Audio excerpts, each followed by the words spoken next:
Dr. Sharp, then if creation is true, as you now know academically the case to be, yes, sir, how do dinosaurs fit into the creation model?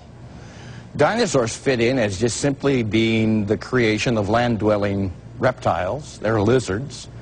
And the evidence of the pre-flood environment just gives us significance for their size. And let's emphasize that to the audience. Here we have the scavenger. If something is accidentally killed, yes, or a big sauropod steps on something, it needs to be cleaned up. He's not going to clean it up. No. So here we have the scavenger. Now let's move to the other side so that we're going to have to do another program because this audience needs to be aware of all the information, yes, that you have. Here we have a primary vegetarian, one of the sauropods, not one of the long-necked sauropods, but a vegetarian who could eat a tremendous, yes, amount of food.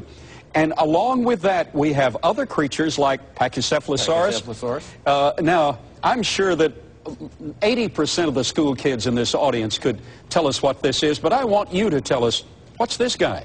This is a triceratops. It's in the family of ceratopsians. Tri means three. 1, 2, 3, 3 horns. It's on this gigantic bony skull. Ceratops means horned face, so it's a 3-horned face. In this family, we've found many varieties of the ceratopsians.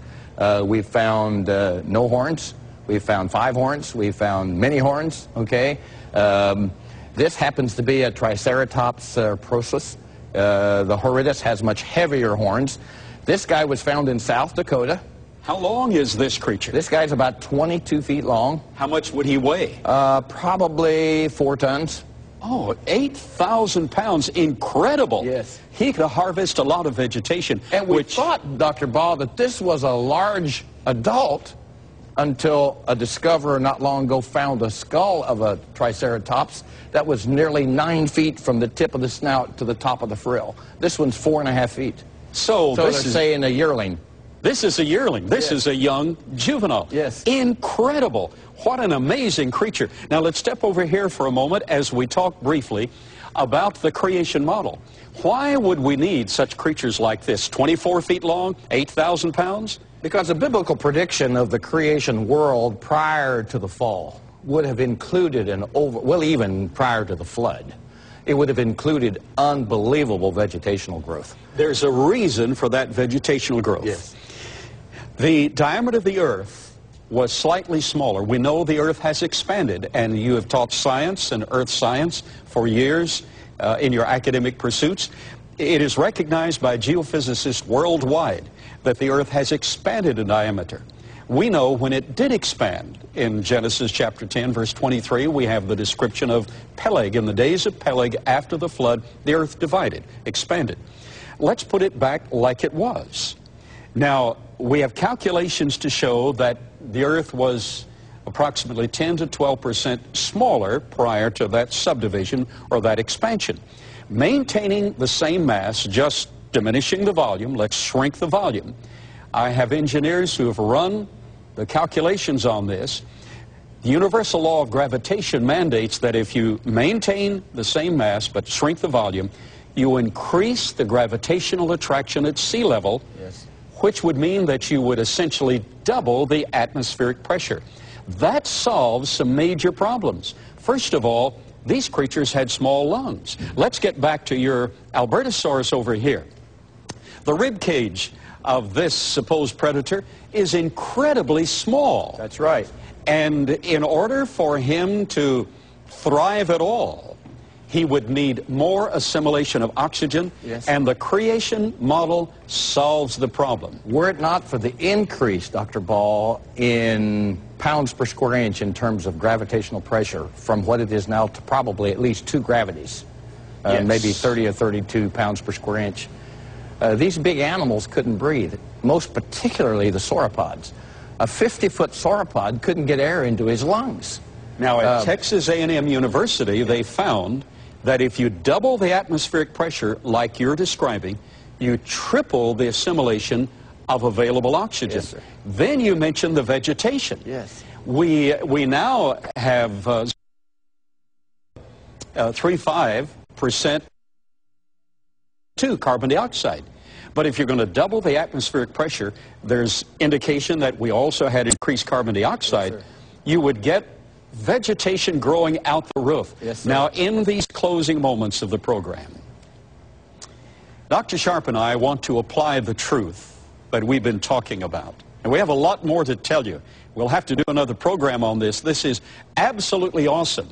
I think you've learned that has sequestered. We really don't have all the facts at hand. That's the reason we're trying to declare some of these facts.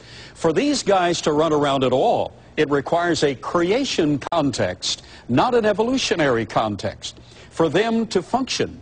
And the need for them was extensive because of the tremendous amount of vegetation prior to the flood that's demonstrated in the fossil record. That brings us to the fact that there is evidence that the biblical record is true. Since scientifically we can demonstrate the biblical record to be true, that means that the gospel message is true. That means that in John chapter 3 that Dr. Sharp mentioned, when Jesus said to Nicodemus, you must be born again, he knew what he was talking about. Have you been born again? In this closing moment, would you pray this simple prayer with me? Just pray this simple prayer. Dear God, I know I'm a sinner. I know Jesus Christ died for me, was buried, and rose again. I know he lives, and at this moment is asking entrance into my heart. Lord Jesus, right now, I ask you to come into my heart. Save me, cover me with your blood. I will serve you with all my heart. If you prayed that prayer, welcome home to all of God's creation.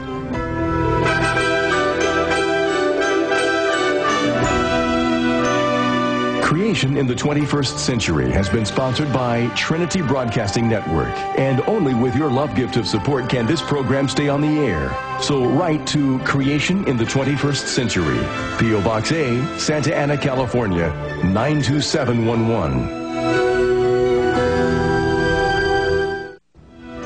Information like you've received today is available at the Creation Evidence Museum. In printed form, in videos, we even have a coloring book for the kids. Just call or write us at Creation Evidence Museum, P.O. Box 309, Glen Rose, Texas, 76043, area code 254-897-3200, or check us out on the web, creationevidence.org.